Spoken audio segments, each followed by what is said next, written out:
So first requirement നമ്മൾ എന്ത് ചെയ്യണം? ട്രൂ ഓർ ഫോൾസ് ആണ് അല്ലെ? സോ ഫസ്റ്റ് സ്റ്റേറ്റ്മെന്റ് എന്താ പറയുന്നത്? Deferred tax take account of temporary difference. ഈ സ്റ്റേറ്റ്മെന്റ് എന്താണ്? ട്രൂ അല്ലേ? സോ ഫസ്റ്റ് സ്റ്റേറ്റ്മെന്റ് ട്രൂ ആണ് അല്ലെ? ഡെഫേർഡ് ടാക്സ് നമ്മൾ എന്ത് മാത്രം നോക്കുള്ളൂ? ടെമ്പററി ഡിഫറൻസ് മാത്രം നോക്കുള്ളൂ. എന്ത് നോക്കൂല? പെർമനന്റ് ഡിഫറൻസ് നോക്കൂല. ഓക്കെ, ഇനി രണ്ടാമത്തത്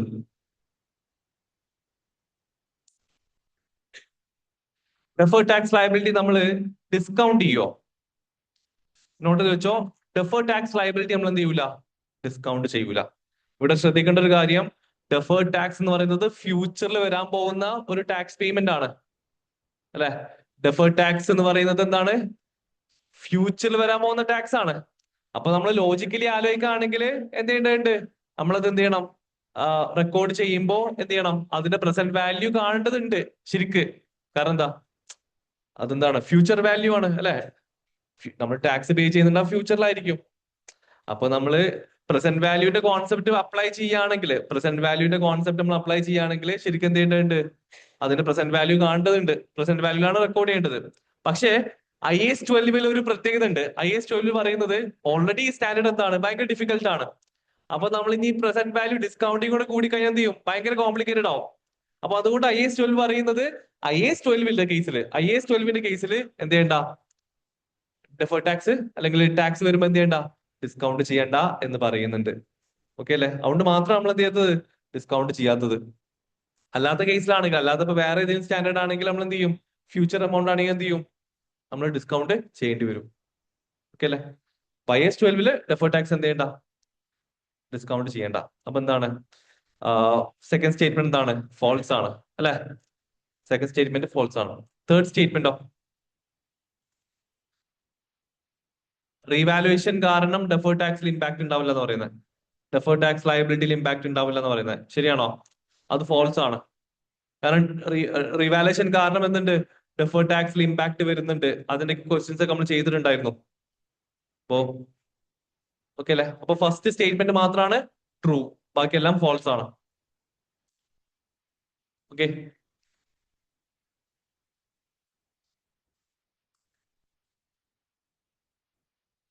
എല്ലാത്തിന്റെയും എക്സ്പ്ലനേഷൻ ശരിക്കും എഴുതി വെച്ചോട്ടോ. ശരിക്കും എക്സ്പ്ലനേഷൻസ് എഴുതി വെച്ചോ. രണ്ടാമത്തത്,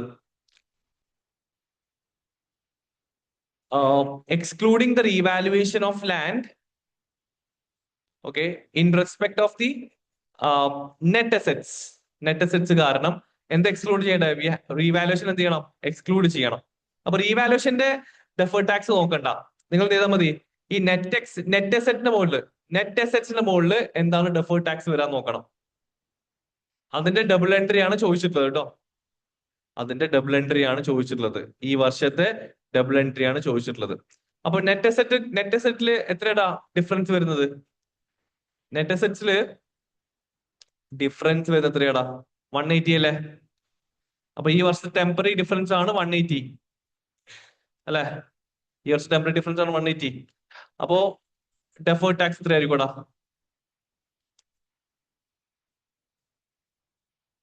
ഡെഫേർഡ് ടാക്സിന്റെ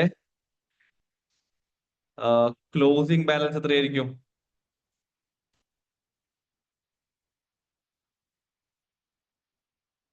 ടാക്സ് റേറ്റ് എത്രയാണ്? ഓക്കെ, 54 അല്ലേ? 54 അല്ലേ?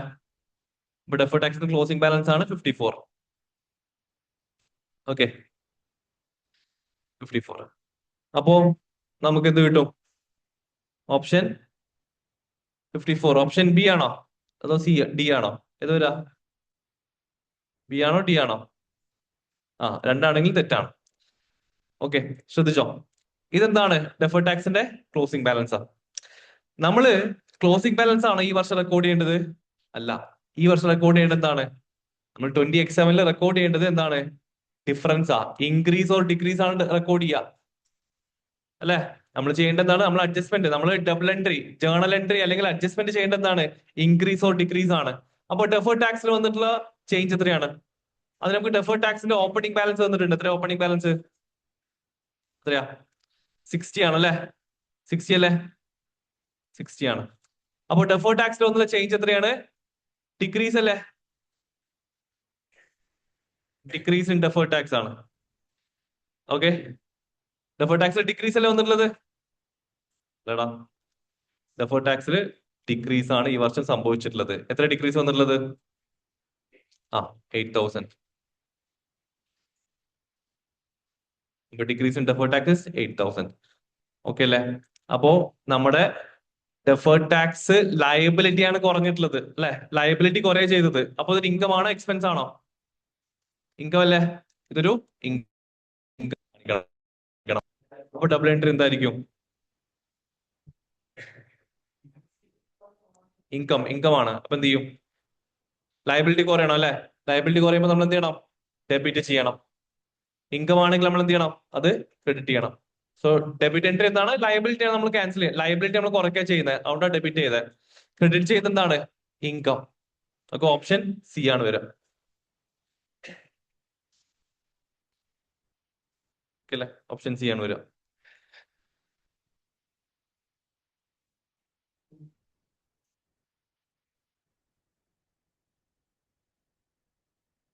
ഇവിടെ കൃത്യമായിട്ട് ചോദിക്കുന്നുണ്ട്, manual journal entry required to recognise the movement in deferred tax എന്ന് പറയുന്നുണ്ട്. ഇവിടെ കൃത്യമായിട്ട് പറയുന്നുണ്ട്, ഡെഫേർഡ് ടാക്സിന്റെ മൂവ്മെന്റ് റെക്കോർഡ് ചെയ്യാൻ വേണ്ടിയിട്ട് എന്താണ് ഡബിൾ എൻട്രി എന്ന് ചോദിക്കുന്നത്. മൂവ്മെന്റ് എന്ന് പറയുമ്പോൾ എന്താണ്? ഇൻക്രീസ് ഓർ ഡിക്രീസ് ആണ് ഉദ്ദേശിക്കുന്നത്. ഓക്കെ അല്ലേ? ക്വസ്റ്റ്യൻ ശരിക്കും ശ്രദ്ധിക്കാം. മൂവ്മെന്റ് ചോദിച്ചേ. മൂവ്മെന്റ് വെച്ചാൽ എന്താണ്? ഡിക്രീസ് ഉദ്ദേശിക്കുന്നത്. ഡിക്രീസ് അല്ലെങ്കിൽ ഇൻക്രീസ് ആണ് ഉദ്ദേശിക്കുന്നത്. ഓക്കെ, ഇനി third one.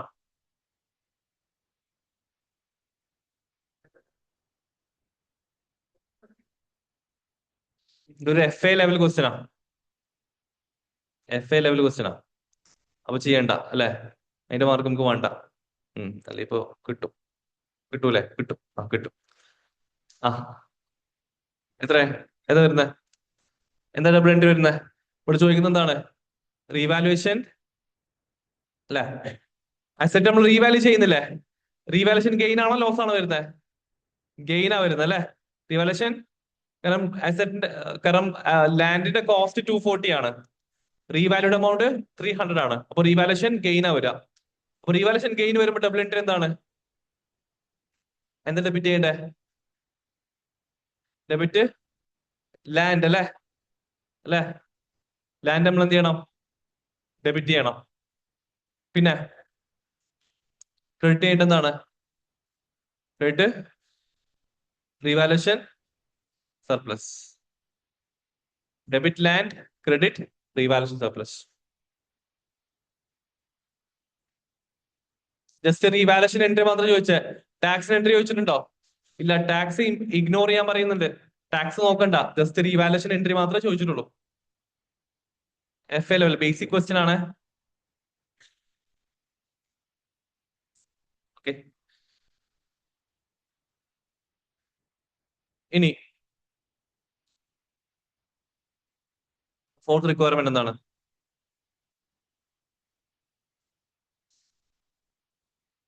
Including the deferred tax effect of the land revaluation, what is the balance of revaluation surplus at 1st August 2027? 2027 എന്ന് പറയുമ്പോൾ നമ്മുടെ ഇയർ എൻഡ് അല്ലേ? അല്ലേ? ഫസ്റ്റ് ഇയർ എൻഡ് അല്ല, നമ്മൾ റീവാലുവേഷൻ ഡേറ്റ് ആണ്. ഓക്കെ, അപ്പൊ റീവാലുവേഷന്റെ അഡ്ജസ്റ്റ്മെന്റ്, റീവാലുവേഷൻ സർപ്ലസ് അല്ലെ? റീവാലുവേഷൻ സർപ്ലസിന്റെ ബാലൻസ് ചോദിച്ചേ. റീവാലുവേഷൻ സർപ്ലസിന്റെ ബാലൻസ് ചോദിച്ചത് after the deferred tax adjustment. ഇവിടെ ഡെഫേർഡ് ടാക്സ് അഡ്ജസ്റ്റ്മെന്റ് ചെയ്യണം. അത് ചെയ്ത് കഴിഞ്ഞാൽ സർപ്ലസിന്റെ ബാലൻസ് എത്രയായിരിക്കും എന്ന് ചോദിക്കുന്നത്. എത്രയൊക്കെ ബാലൻസ് വരാം? എത്രയായിരിക്കും?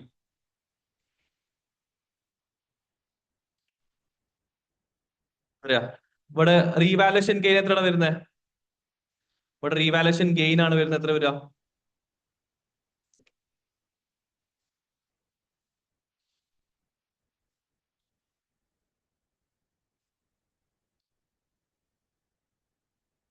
എത്രയാണ്?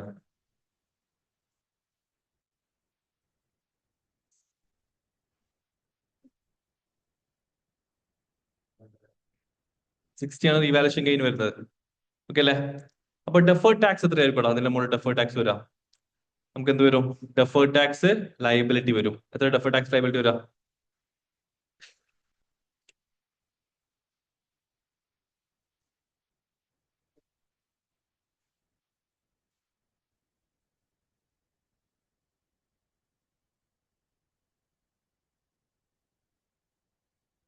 ഡെഫേർഡ് ടാക്സ് ലയബിലിറ്റി എത്രയാ? ഇതിന്റെ മുകളിൽ എന്ത് ചെയ്യണം? 30% അല്ലേ? 80 ആണ്. 80 ഡെഫേർഡ് ടാക്സ് ലയബിലിറ്റി വരാം. ഓക്കെ അല്ലേ? അപ്പോ ഇത് നമ്മൾ എങ്ങനെയാണ് നമ്മളെ ബാലൻസ് ഷീറ്റിൽ കാണിക്കുക? എങ്ങനെ ബാലൻസ് ഷീറ്റിൽ കാണിക്കുക? SOFL എന്ത് ചെയ്യണം? നമ്മൾ ഇത് മാത്രം പറയുന്നട്ടോ, ഇത് മാത്രം സ്പെസിഫിക് ആയിട്ട് പറയാണ്. അപ്പൊ എന്ത് ചെയ്യും? നമ്മള് PPയിൽ പോയിട്ട് എന്ത് ചെയ്യും? PPയിൽ പോയിട്ട് 60 നമ്മൾ ആഡ് ചെയ്യും, റീവാലുവേഷൻ ഗെയിന്. ആ പിന്നെ നോൺ കറന്റ് ലയബിലിറ്റിയിൽ പോയിട്ട് എന്ത് ചെയ്യും? ഡെഫേർഡ് ടാക്സ് ലയബിലിറ്റി കാണിക്കും. എത്രയാണ്? 18. ഓക്കെ. പിന്നെ എന്ത് ചെയ്യും? എക്വിറ്റിയിൽ നമ്മൾ എന്ത് ചെയ്യണം? റീവാലുവേഷൻ സർപ്ലസ് കാണിക്കണം. എത്ര സർപ്ലസ് കാണിക്കണ്ടേ? ഇതിന്റെ നെറ്റ് ആണ് കാണിക്കണ്ടേ.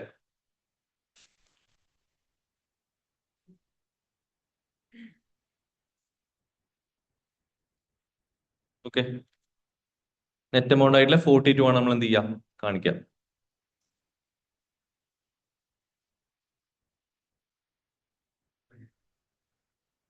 ഈ സെയിം എമൗണ്ട് ഇവിടെ കാണിക്കണ്ടേ?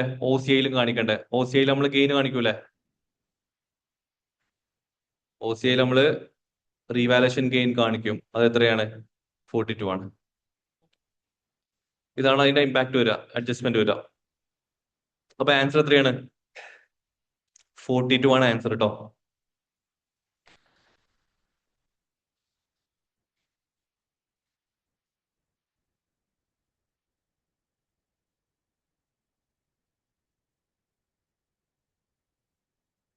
ഇതൊന്നും വലിയ കോംപ്ലിക്കേഷൻ ഇല്ല, സിമ്പിൾ ആണ് സംഭവം. പഠിച്ച നമ്മൾ ക്ലാസ് ചെയ്ത ക്വസ്റ്റ്യൻസ് ആ ടൈപ്പ് തന്നെയാണ് ഈ ക്വസ്റ്റ്യൻസ് വന്നിട്ടുള്ളത്. വ്യത്യാസം വലിയ പ്രശ്നമൊന്നുമില്ല, കോംപ്ലിക്കേഷൻ ഒന്നുമില്ല.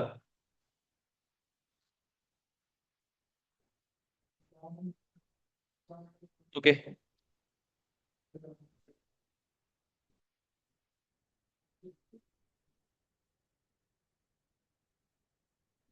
തൗസൻഡ്സിലാണ് എഴുതേണ്ടത് അല്ലെ? അവിടെ ആൻസർ ചെയ്യേണ്ടത് എങ്ങനെയാടാ?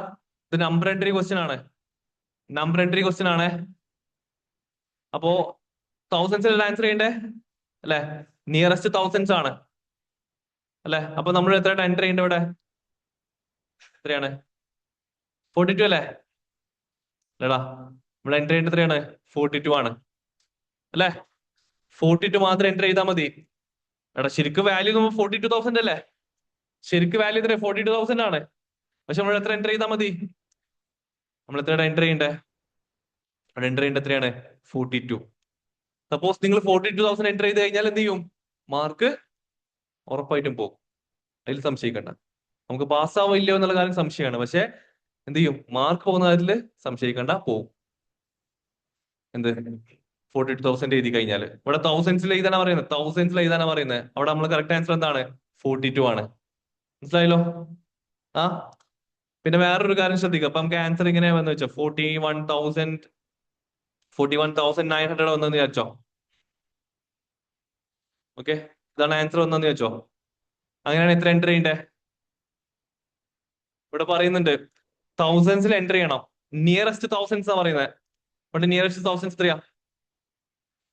റൗണ്ട് ഓഫ് ചെയ്യണം. എത്ര വരുന്നത് നിയറസ്റ്റ് തൗസൻഡ്സ് എത്രയാ? 42,000. നിയറസ്റ്റ് തൗസൻഡ് എന്ന് പറയുമ്പോൾ ഉദ്ദേശിക്കുന്നത് എന്താണ്? അത് റൗണ്ട് ഓഫ് ചെയ്യണം. ദാറ്റ് മീൻസ് 3 സീറോ ഉണ്ടായിരിക്കണം. റൗണ്ട് ഓഫ് ചെയ്യുമ്പോൾ എന്തായിരിക്കണം? 3 സീറോ ആയിരിക്കണം. അപ്പൊ ഇത് റൗണ്ട് ഓഫ് ചെയ്യേണ്ട അങ്ങോട്ടാണ്. 41,900 അല്ലേ? അപ്പൊ എന്ത് ചെയ്യാ? മുകളിലേക്ക് റൗണ്ട് ചെയ്യാ. 42 ആണ് ആൻസർ വരിക. അതേ സമയത്ത് ആൻസർ ഇങ്ങനെ വെച്ചോ, 41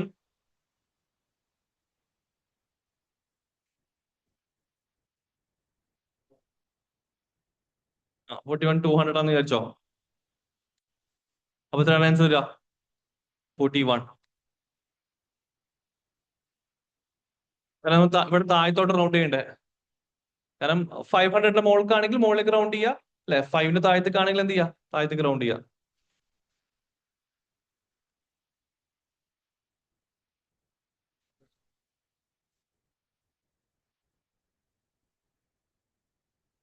അല്ലേ?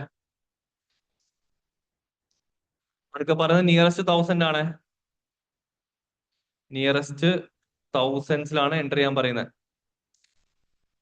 ഓക്കെ അല്ലേ? ഈ സമയത്ത് മില്യണിൽ ആൻസർ ചെയ്യാൻ പറഞ്ഞാലോ? മില്യണിൽ ആൻസർ ചെയ്യാൻ പറഞ്ഞാലോ എത്ര ആൻസർ വരിക? 42,000 അല്ലേ? 1000 അല്ലത്? അപ്പൊ എത്ര വരും? പോയിന്റ്. ചോദിക്കാൻ ചാൻസ് കുറവാണെന്നാലും പറഞ്ഞോളൂ. എത്രയാ? 0.42. ആ, ഇങ്ങനെ ചോദിക്കാൻ ചാൻസ് കുറവാണ്. പക്ഷെ ഇങ്ങനെ ചോദിക്കൂട്ടോ, മില്യൺസ് ഉള്ള വാല്യൂസ് ഇങ്ങനെ മില്യൺസിൽ ആൻസർ ചെയ്യാൻ പറയും. ഇപ്പോ ഇങ്ങനെ വെച്ചോ, ആൻസർ ഇങ്ങനെയാന്ന് വിചാരിച്ചോ, 50, 100,000. ആ, ഇതാണ് ആൻസർ വന്നെന്ന് വിചാരിച്ചോ. ഇതാണ് ആൻസർ വന്നെന്ന് വിചാരിച്ചോ. എത്രയാ ഇത്? 2.5 മില്യൺ അല്ലേ? അല്ലേ? 2.5 മില്യൺ ആണത്. അങ്ങനെയാണെങ്കിൽ ഒരു ആൻസറിൽ പറയും മില്യൺസിൽ എൻ്റർ ചെയ്യാൻ പറയും. എൻ്റർ ചെയ്യാൻ പറയുന്നത്, അവർ എൻ്റർ ചെയ്യാൻ പറയുന്നത് എന്താണ്? In million. അപ്പൊ നമ്മൾ എത്ര ആൻസർ ചെയ്യണ്ടേ? 2.5. വേറെ എന്തെങ്കിലും എഴുതി വെച്ചാ, ഫുൾ എമൗണ്ട് എഴുതി വെച്ചാൽ എന്ത് ചെയ്യും? സംശയിക്കണ്ട, മാർക്ക് പോകും. കാരണം ഇത് സോഫ്റ്റ്വെയർ വാലുവേറ്റ് ചെയ്യുക. സെക്ഷൻ എയും സെക്ഷൻ ബിയും സോഫ്റ്റ്വെയർ ആണ് ഇവാലുവേറ്റ് ചെയ്യുക.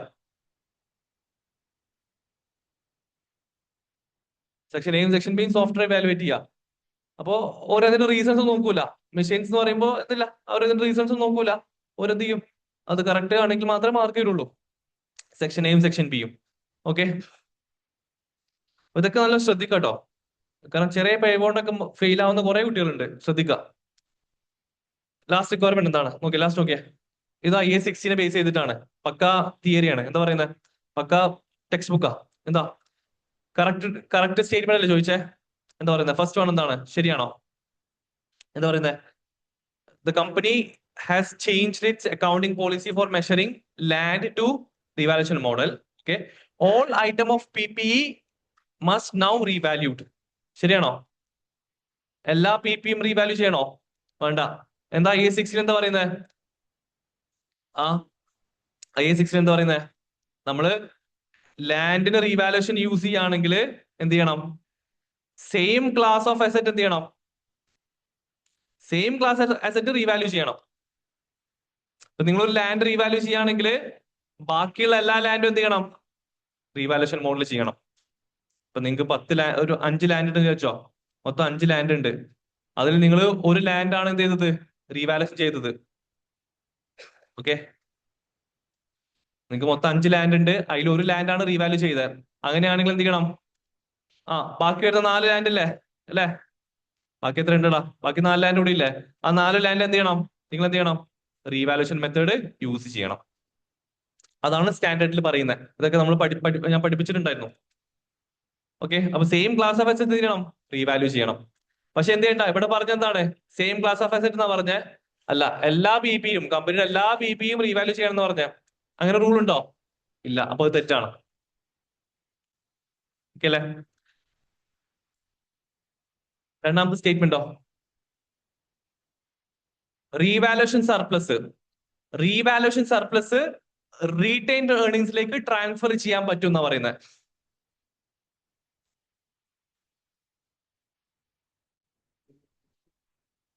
Transfers may be made from revaluation surplus to return earnings. എപ്പോ? When there is a revaluation upward. Revaluation gain ഉണ്ടെങ്കിൽ, ഇവിടെ പറഞ്ഞ റീവാലുവേഷൻ ഗെയിൻ ഉണ്ടെങ്കിൽ റീവാലുവേഷൻ ഗെയിന് നമുക്ക് എന്ത് ചെയ്യാം? റീറ്റെയിൻ ഏർണിംഗ്സിലേക്ക് ട്രാൻസ്ഫർ ചെയ്യാം എന്നാ പറയുന്നത്. When the as the asset is used. Asset എത്രയാണോ യൂസ് ചെയ്യുന്നത് അതിനനുസരിച്ചിട്ട്, അല്ലാതെ ഫുൾ എമൗണ്ട് അല്ല. ഇവിടെ പറയുന്നത് എന്താ? അസറ്റ് യൂസ് ചെയ്യുന്നതിനനുസരിച്ചിട്ട് എന്ത് ചെയ്യാം? റീവാലുവേഷൻ സർപ്ലസ് എമൗണ്ട് എന്ത് ചെയ്യാം? റീറ്റെയിൻ ഏർണിംഗ്സിലേക്ക് മാറ്റാം എന്ന് പറയുന്നുണ്ട്. ആ ഒരു അഡ്ജസ്റ്റ്മെന്റ് ശരിയാണോ അല്ലയോ? ശരിയാണോ? ആക്ച്വലി ശരിയാണ്. നമ്മള് എക്സ്ട്രാ ഡിപ്രീസിയേഷൻ പറഞ്ഞു കൊടുക്കുന്നുണ്ടോ? എക്സ്ട്രാ ഡിപ്രീസിന്റെ കേസിൽ പറഞ്ഞിട്ടുണ്ടായിരുന്നു എന്ത്? എക്സ്ട്രാ ഡിപ്രീഷൻ നമുക്ക് എന്ത് ചെയ്യാം? എത്രയാണോ എക്സ്ട്രാ ഡിപ്രീസിയേഷൻ വരുന്നത് അത് നമുക്ക് എന്ത് ചെയ്യാം? We can transfer from revaluation surplus to retain earnings. അങ്ങനെ അഡ്ജസ്റ്റ്മെന്റ് ഉണ്ടായിരുന്നു. അതിന്റെ ഒരു ക്വസ്റ്റ്യൻ നമ്മൾ ചെയ്തിട്ടുണ്ടായിരുന്നു. എത്രയാണോ എക്സ്ട്രാ ഡിപ്രീസിയേഷൻ വരുന്നത് ആ എക്സ്ട്രാ ഡിപ്രീസിയേഷന്റെ എമൗണ്ട് എന്ത് ചെയ്യാം? എമൗണ്ട് എടുത്തിട്ട് എന്ത് ചെയ്യാം? റീവാലുവേഷൻ സർപ്ലസ് എടുത്തിട്ട് റീറ്റെയിൻ ഏർണിങ്സിലേക്ക് ട്രാൻസ്ഫർ ചെയ്യാം എന്നൊരു അഡ്ജസ്റ്റ്മെന്റ് നമ്മൾ പഠിച്ചിട്ടുണ്ടായിരുന്നു, ക്വസ്റ്റ്യൻ ചെയ്തിട്ടുണ്ടായിരുന്നു. അതവിടെ പറയുന്നത് ആ സെയിം അഡ്ജസ്റ്റ്മെന്റ് ആണ് ഇവിടെ പറയുന്നത്. നമ്മളൊരു ഓപ്ഷണൽ പോളിസി എന്ന് പറഞ്ഞ് പഠിച്ചിട്ടുണ്ടായിരുന്നു. പഠിച്ചിട്ടുണ്ടായിരുന്നു ഓപ്ഷണൽ പോളിസി എന്നൊക്കെ നമ്മൾ പഠിച്ചിട്ടുണ്ടായിരുന്നു. എക്സ്ട്രാ ഡിപ്രീസിയേഷൻ ട്രാൻസ്ഫർ ചെയ്യാം. ഈ എക്സ്ട്രാ ഡിപ്രീസിയേഷൻ ആണ് നമ്മൾ ട്രാൻസ്ഫർ ചെയ്യുന്നത്. എന്താടാ? ഡിപ്രീസിയേഷൻ ആണ് ട്രാൻസ്ഫർ ചെയ്യുന്നത്. ഡിപ്രീസിയേഷൻ അല്ല ട്രാൻസ്ഫർ ചെയ്യുന്നത്. നമ്മൾ ഡിപ്രീസിയേഷൻ ആണ് ട്രാൻസ്ഫർ ചെയ്യുന്നത്. അല്ല, ഇവിടെ ട്രാൻസ്ഫർ ചെയ്യുന്നത് എന്താണ്? സർപ്ലസ് ആണ്. സർപ്ലസ് ആണ് റിട്ടേൺസിലേക്ക് ട്രാൻസ്ഫർ ചെയ്യുന്നത്. പക്ഷെ അതിന്റെ എമൗണ്ട് കണ്ടുപിടിക്കാനാണ് എന്ത് യൂസ് ചെയ്യുന്നത്? എക്സ്ട്രാ ഡിപ്രീസിയേഷൻ എടുക്കുന്നതെന്നുള്ളൂ. എത്രയാണെന്ന് എമൗണ്ട് അറിയാൻ വേണ്ടിയിട്ടാണ് എന്ത് ചെയ്യുന്നത്? എക്സ്ട്രാ ഡിപ്രീസിയേഷൻ എടുക്കുന്നത്. പക്ഷെ നമ്മൾ ട്രാൻസ്ഫർ ചെയ്യുന്നത് എന്താണ്? ഡിപ്രീസിയേഷൻ ആണോ? അല്ല, റീവാലുവേഷൻ സർപ്ലസ് എന്നാണ് എന്ത് ചെയ്യുന്നത്? റിട്ടേൺസിലേക്ക് ട്രാൻസ്ഫർ ചെയ്യുന്നത്. അപ്പൊ ഈ ട്രീറ്റ്മെന്റ് ശരിയാണ് അല്ലെ? അസറ്റ് യൂസ് ചെയ്യുന്ന അനുസരിച്ചിട്ട് അല്ലെ? അസറ്റിന്റെ യൂസേജും ഡിപ്രീസിയേഷൻ സെയിം അല്ലേ? യൂസ് ചെയ്യുന്ന അനുസരിച്ചിട്ട് ഡിപ്രീഷൻ വരിക. അപ്പോ അസറ്റ് യൂസേജിനനുസരിച്ചിട്ട് നമ്മൾ എന്ത് ചെയ്യും? സർപ്ലസിൽ നിന്ന് ഒരു എമൗണ്ട് റിട്ടേൺസിലേക്ക് നമ്മൾ ട്രാൻസ്ഫർ ചെയ്യും. ഫുൾ എമൗണ്ട് ട്രാൻസ്ഫർ ചെയ്യോ? ഗെയിന് മൊത്തം നമ്മൾ ഒറ്റയടിക്ക് ട്രാൻസ്ഫർ ചെയ്യോ? ഇല്ല, ഗെയിന് മൊത്തം ഒറ്റയടിക്ക് ട്രാൻസ്ഫർ ചെയ്യൂല. നമ്മൾ എന്ത് ചെയ്യും? ഗെയിനിൽ നിന്ന് എത്രയാണോ എക്സ്ട്രാ ഡിപ്രീഷൻ ഉള്ളത് അത് മാത്രം എന്ത് ചെയ്യാം? ട്രാൻസ്ഫർ ചെയ്യാം. അപ്പൊ സെക്കൻഡ് സ്റ്റേറ്റ്മെന്റ് എന്താണ്? കറക്റ്റ് ആണ്. അപ്പൊ ഓപ്ഷൻ ബി ആണ് കറക്റ്റ് ആൻസർ വരിക. ഓക്കെ അല്ലേ? ഓപ്ഷൻ ബി ആണ് കറക്റ്റ് ആൻസർ വരിക. ഓക്കെ അല്ലേ? അത്രേ ഉള്ളൂ. ഇത് 2024 ചോദിച്ച ക്വസ്റ്റ്യൻ ആണ്. September December 24. അല്ലാതെ ഞാൻ എനിക്ക് തോന്നുന്ന ക്വസ്റ്റ്യൻ ആണ് ചോദിച്ചത് നീ. ഓക്കെ.